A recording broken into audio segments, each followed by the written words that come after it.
त्यासाठी संपूर्ण पोलीस यंत्रणा त्यांनी धारेवर धरली होती। आता हा त्यांचा कौटुंबिक प्रश्न आहे। तानाजी सावंत आमदार आहेत, मंत्री होते, शिंदे गटाचे म्हणजे भाजप अमित शहांच्या पक्षाचे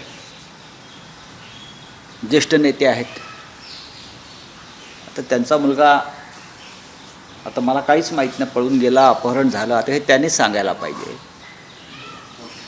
महाराष्ट्रामध्ये खंडणी, अपहरण, पलायन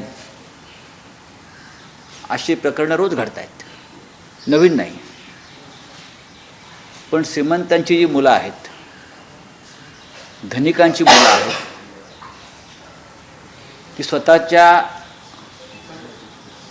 चार्टर प्लेननं बँकॉकला पळून जातात, बँकॉकला। आणि गरिबांची मुलं परिस्थितीला गांजून, बेरोजगारी, महागाई, बेघर अवस्थेत कंटाळून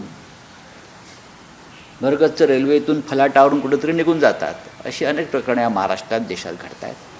त्यामुळे श्रीमंतांची मुलं बँकॉकला पळून जातात, गरिबांची मुलं रेल्वेतून पळून जातात। पण हा शेवटी त्यांचा कौटुंबिक प्रश्न आहे। वडील आणि मुलगा, कुटुंब जे काय असेल आहे त्यांचा प्रश्न, याच्यावरती फार राजकीय चर्चा करू नये। एकनाथ शिंदे मुख्यमंत्री असताना तीर्थदर्शन असेल, शिवभोजन थाळी, आनंदाचा शिधा, लाडका होऊन अशा अनेक योजना बंद करायचा निर्णय सरकारने घेतलेला आहे। पण तेही त्या सरकारचे एक भाग आहेत ना। लाडका भाऊ असेल, आनंदाचा शिधा असेल, इतर काही आपण योजनांची नावं सांगितली, हे एकच सरकार होतं ना त्यावेळेला। आणि एकनाथ शिंदे यांनी मुख्यमंत्री म्हणून ज्या योजना सुरू केल्या त्या सरकारमध्ये देवेंद्र फडणवीस होते। आणि आता देवेंद्र फडणवीस या योजना बंद करतायत मुख्यमंत्री म्हणून, त्या सरकारमध्ये एकनाथ शिंदे आहेत। या विषयावरती खरं म्हणजे एकनाथ शिंदे यांनी आवाज उठवायला पाहिजे। या गरिबांच्या योजना बंद करण्याचं कारण काय? शिवभोजन थाळी ही जेव्हा सुरू केली माननीय उद्धव ठाकरे साहेबांच्या काळामध्ये मुख्यमंत्री म्हणून, तेव्हा एकनाथ शिंदे सरकारमध्ये होते। आणि त्या योजनेचं अनेक ठिकाणी उद्घाटन स्वतः शिंद्यांनी केलेलं आहे। तर ह्याच्यावरती सरकारमधल्या लोकांनी देवेंद्र फडणवीस मुख्यमंत्र्यांना प्रश्न विचारले पाहिजेत, जायला पाहिजे। गरिबांच्या योजना का बंद होतात आणि अडाणीच्या योजना का चालू राहतात, या पाहायला पाहिजे त्यांनी। मुख्यमंत्री डबल इंजिनचं सरकार आहे असं म्हणतात राज्यामध्ये आणि केंद्रामध्ये। डबल इंजिनचं सरकार, ट्रिपल इंजिनचं सरकार आहे म्हणतात। पण काल ज्या पद्धतीनं सोयाबीनच्या प्रश्नावरती केंद्र सरकारने म्हटलं की 24 दिवसाची मुदत देण्यात येईल आणि राज्य सरकार म्हणतं की आम्हाला अशी कुठलीच मुदत नाहीये, काय सुरू आहे?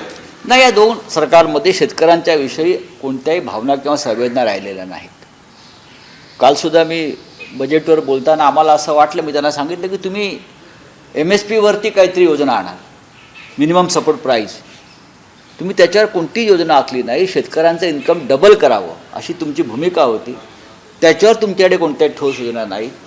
शेतकऱ्यांचा कापूस, सोयाबीन, बरं का, या संदर्भात तुमच्याकडे काही ठोस योजना नाहीत। महाराष्ट्रातला सोयाबीन उत्पादक शेतकरी हवालदिल, पण या राज्याचं सरकार जे आहे फडणवीसांचं, त्यांना शेतकऱ्यांविषयी कोणतीही आस्था राहिलेली नाही। त्याला जोडून प्रश्न असा आहे, FRP वरनं कारण केंद्र राज्य सरकारला हायकोर्टानं फटकारलेला आहे। सरकार बदललं की निर्णय कसे बदलतात असं म्हटलेलं आहे, कारण FRP देण्याची जी भूमिका आहे ती सरकारनं बदलली। सरकारचा निर्णय हा सरकारचा निर्णय असतो, एखाद्या पक्षाचा नसतो।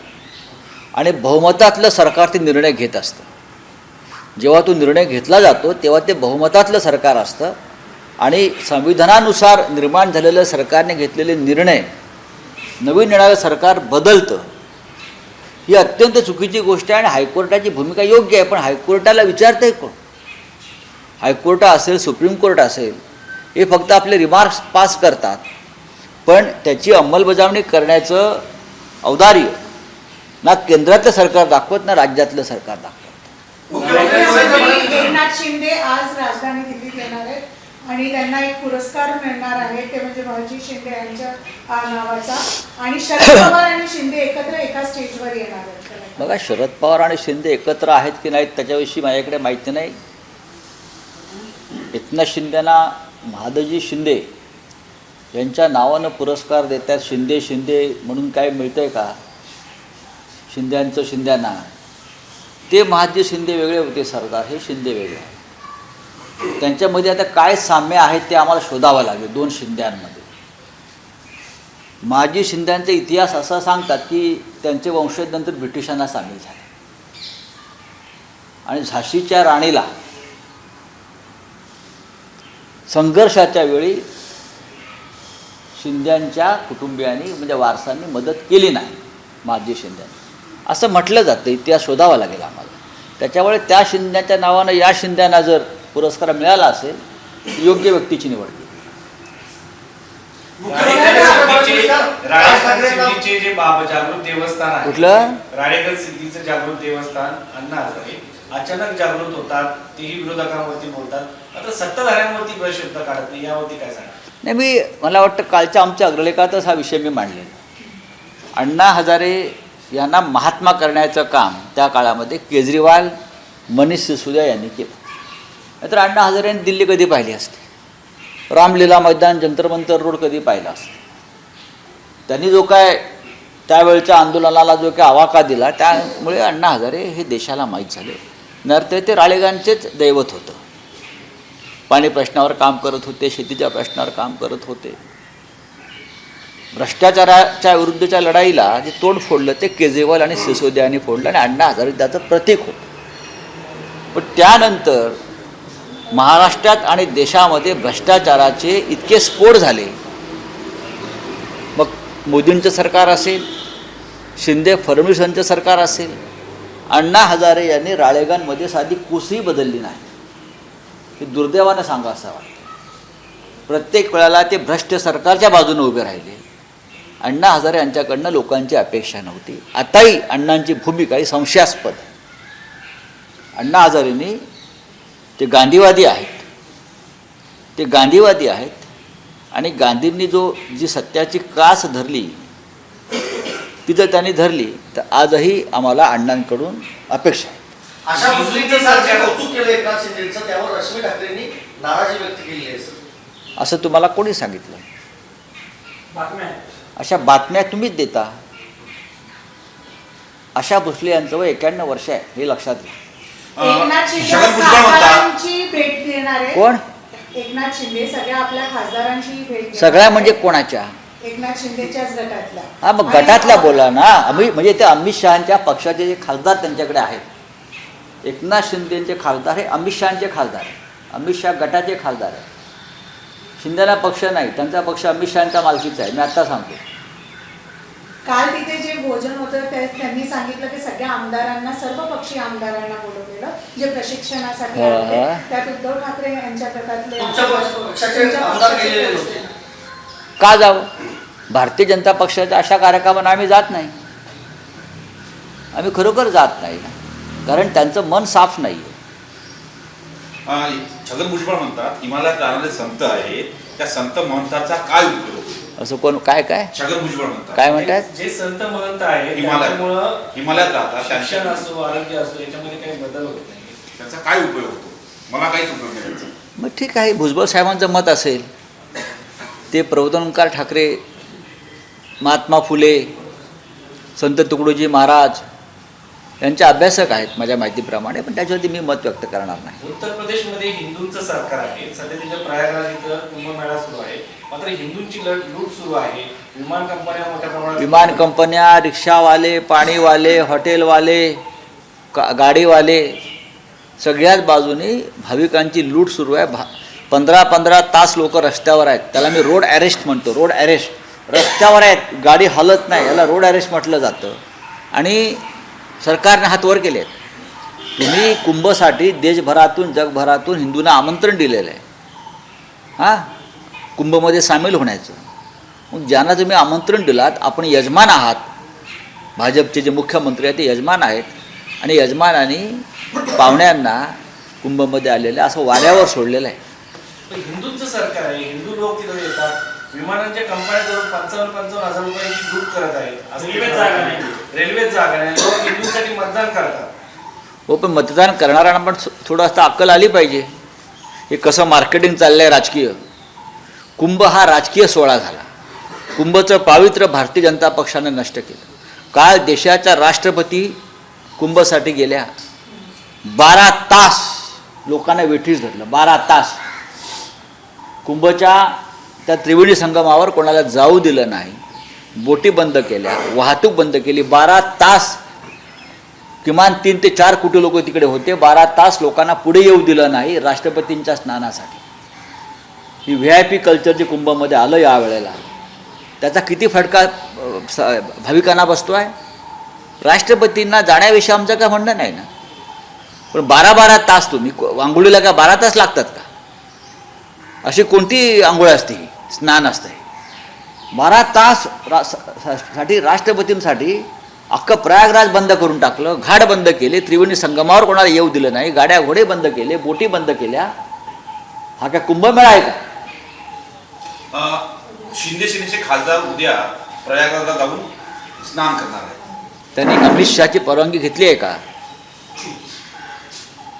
ते चालले आहेत, पण त्यांनी त्यांच्या पक्षाच्या नेत्याची परवानगी घेतली आहे का? त्यांनी अमित शहाची परवानगी घेतली असेल त्यांनी जरूर जावं, काहीच हरकत नाही जायला. हां, चला, थँक्यू. बोलिए. रिपोर्ट्स आ रही है कि आम आदमी पार्टी के पंजाब यूनिट में इंटरनल डिस्प्यूट शुरू हो गए और आज मीटिंग के लिए वो सब दिल्ली भी आ रहे हैं, एमएलएज और भगवंत मान. बात ऐसी है, पंजाब में आम आदमी पार्टी की सरकार है और पार्टी का जो हाईकमांड है, केजरीवाल जी हो गए या मनीष सिसोदिया जी हो गए, वो दिल्ली में बैठे हैं. अगर दिल्ली के रिजल्ट के बाद यहाँ के हाईकमांड ने पंजाब में अपनी पार्टी को ठीक ठाक करने के लिए कोई कदम उठाया होगा और उनको बुलाया होगा, तो उसमें गलत क्या है? उनका पार्टी का अंदरूनी मामला है. पंजाब एक महत्वपूर्ण राज्य है, बॉर्डर स्टेट है और वहाँ ध्यान देना चाहिए. दिल्ली इलेक्शन के वोटिंग डे के दिन पहले आम आदमी पार्टी ने एलिगेशंस किए थे कि बीजेपी ने 15-15 करोड़ आम आदमी पार्टी के कैंडिडेट्स को दिए थे. उसको लेकर एसीबी ने कार्रवाई की और आगे और इन्वेस्टिगेशन होगा, इस मामले में जांच होगी. आप इसको किस तरह से? होने दो जांच. भाजपा करेगी अभी जो वाली. अभी नई सरकार आई है, गृह मंत्रालय बीजेपी का है. अब ज़्यादा जोर से जांच करेंगे, SIT की स्थापना करेंगे, कुछ भी कर सकते हैं, करने दो. पैसे का खेल तो होता ही है. महाराष्ट्र में हमने देखा है पैसे का खेल बीजेपी कैसे करती है, तो दिल्ली में भी हुआ होगा. केजरीवाल पर आपको लगता है इनोसेंट है इन सब चीज़ों? क्या केजरीवाल आपको लगता है इनोसेंट है इन सब चीज़ों? मैं कैसे कह सकता हूँ? अगर जांच है, जांच चल रही है, तो मैं कैसे बात करूँ? आने वाले बंगाल के चुनावों में ममता बनर्जी ने भी बोल दिया कि वो कांग्रेस से अलायंस नहीं करेंगी, इंडिपेंडेंटली लड़ेंगी.